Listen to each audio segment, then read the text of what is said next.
महासती मैना सुंदरी, महासती मैना सुंदरी। महासती मैना सुंदरी। अवश्य करूंगी महाराज, अवश्य करूंगी। रानी सौभाग्य सुंदरी, आप राज्य की आदेश की अवहेलना करके राज्य दंड की भागी बनेंगी। स्मरण रहे। पुत्री के जीवन को नर्क की आंख में देखने से तो बड़ा नहीं होगा ना वो दंड। धैर्य पूर्वक विचार करो रानी सौभाग्य सुंदरी। धैर्य पूर्वक विचार करूं? माए विचार नहीं करती महाराज, वो तो संतान के लिए प्राणों की आहुति देती है और इसीलिए वो माँ होती है। किंतु माँ के हृदय का ये विराट स्वरूप आप कैसे अनुभव करेंगे महाराज? आप तो कालांतर में पाषाण हृदय रखने वाले पिताओं में सम्मिलित होने जा रहे हैं।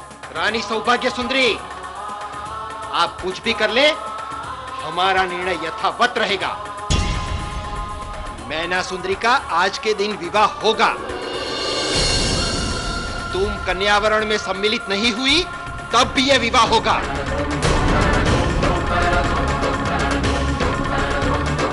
विवाह होगा, विवाह होगा, विवाह होगा, विवाह होगा।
चंपारण का एक एक जीवित प्राणी राजा विदमन के नाम से थर्राता है, थर्राता है। फिर कौन है वो दुस्साहसी जिसे अपनी मृत्यु का भय नहीं?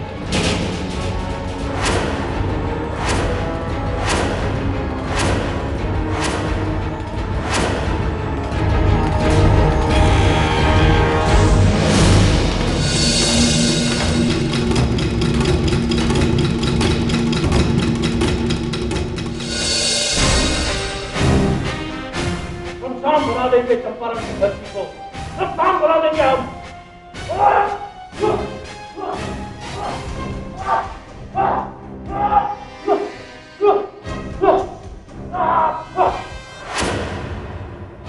हमारी मृत्यु के दुष्स्वप्न देखने वाली कौन स्त्री जन्म ले चुकी है चंपारण में? कौन है वो?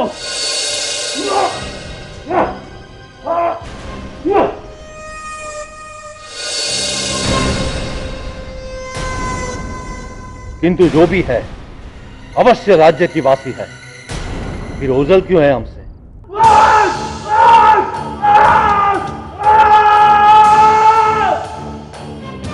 हमें हमारा बाल सका लंकेश्वर चाहिए। लंकेश्वर!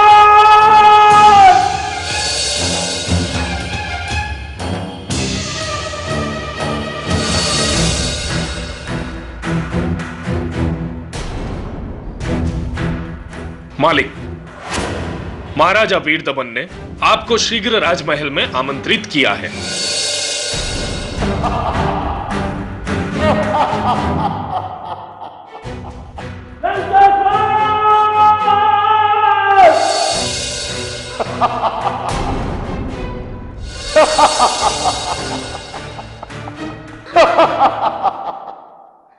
प्रसन्न हुआ।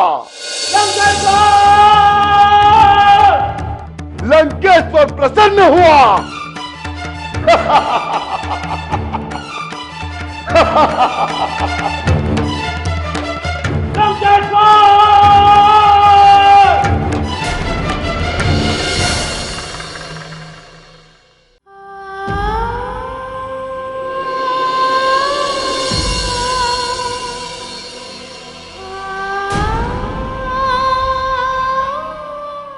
हमें किंचित भी दुख नहीं है भगवान, किंतु माताजी दुखी हैं, क्योंकि उन्हें भ्रम है कि पिताजी का ये निर्णय द्वेष भावना के अंतर्गत लिया गया है।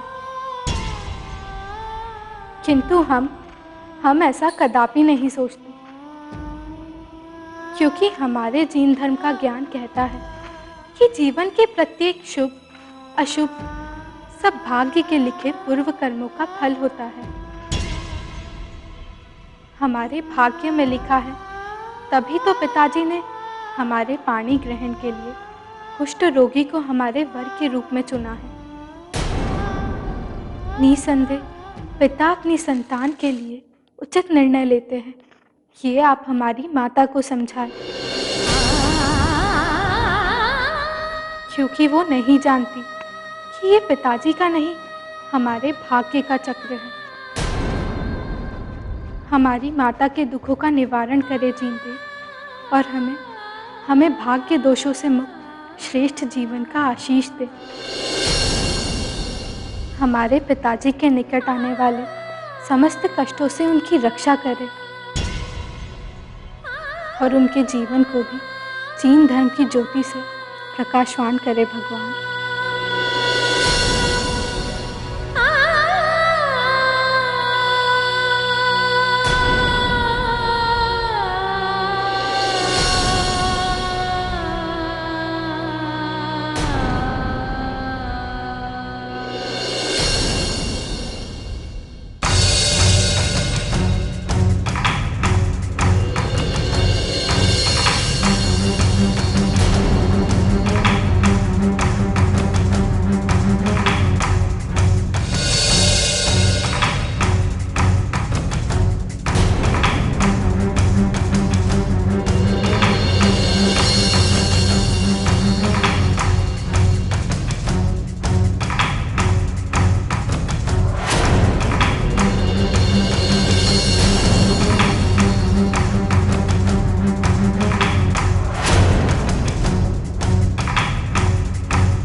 आपने पुत्री मैना के लिए वर ढूंढ लिया है?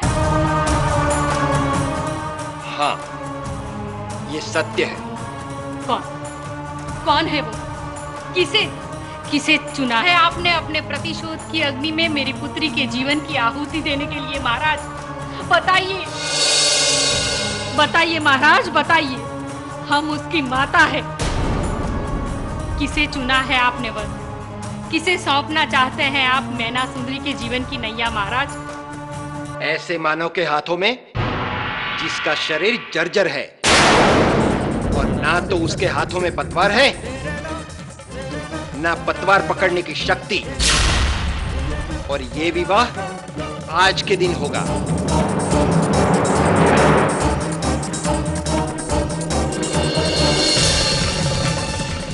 नहीं महाराज, दया कीजिए महाराज।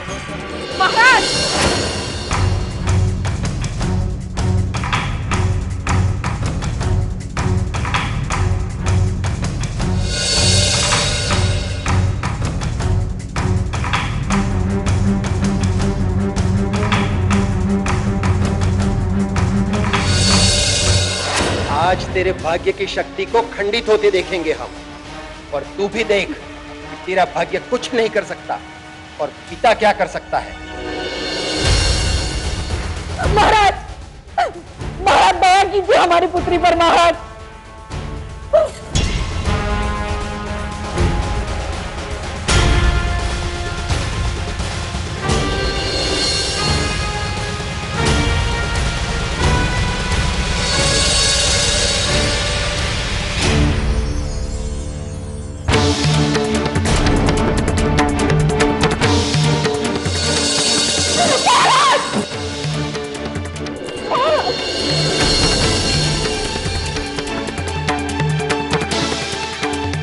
सौभाग्य सुंदरी, हमारे मार्ग में अवरोध न बनो, न बनो अवरोध।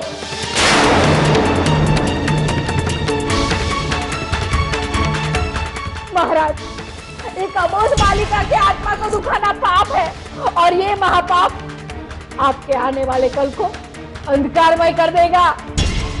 ये आपको एक निर्बल मां का श्राप है महाराज, श्राप है आपको, श्राप है, श्राप है महाराज।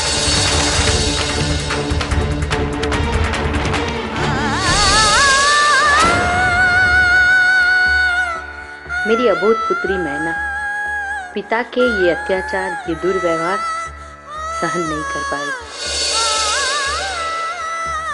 एक पिता अपने ही संतान के साथ क्रूरता की सीमाओं को लांघ सकता है।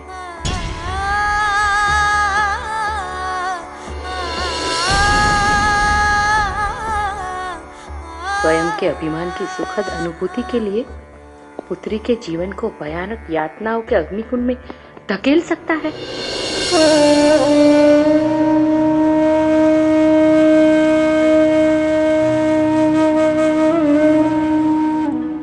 किंतु महाराज पाहुपाल इस महापाप के लिए कटिबद्ध है और मैं मां होकर पुत्री के स्वाहा होते जीवन के उस विभत्स दृश्य को अपने नेत्रों से देखने का साहस भी नहीं जुटा पा रही हूँ।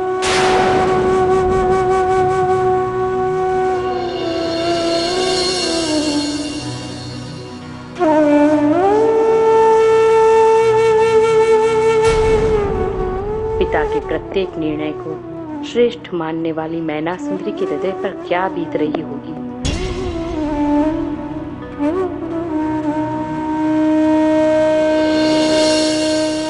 ये देखकर कि पिता ने उसके लिए एक विभत्स वर का चुनाव किया है।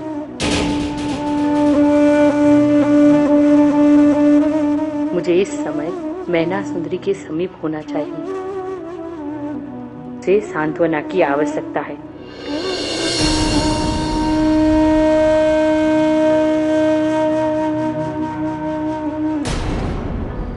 किंतु केवल सांत्वना से मैं उसके ऊपर टूटने वाली विपत्तियों से सुरक्षित तो नहीं कर सकती। मैं क्या करूं कि मैना सुंदरी को यातना के इस महासमुद्र से निकालकर ले जाऊं, दूर ले जाऊं, बहुत दूर।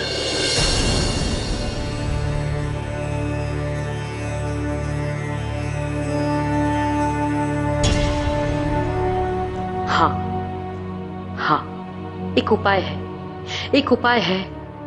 मैना को राजमहल से भगा दूं तो विवाह नहीं होगा और मैना महाराज पाहुपाल के प्रतिशोध से स्वतंत्र हो जाएगी।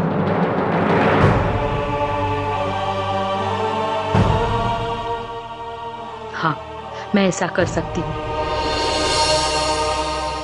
और मेरे इस कार्य संभवतः महामंत्री मेरा सहयोग करेंगे। हाँ, महामंत्री मेरा सहयोग करेंगे।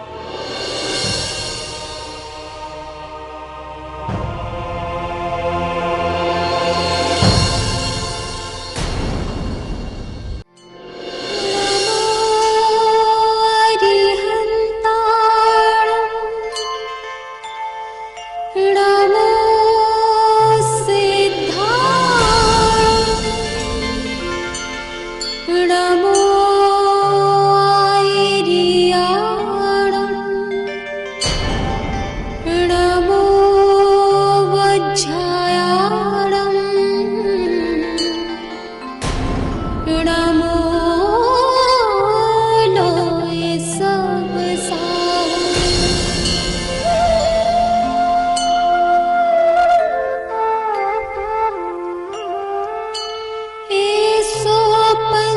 चिणमुकारो सब पाप पणासणो मंगलाणंचे सवेसे परमं हवै मंगलम। मैना परमं हवै मंगलम।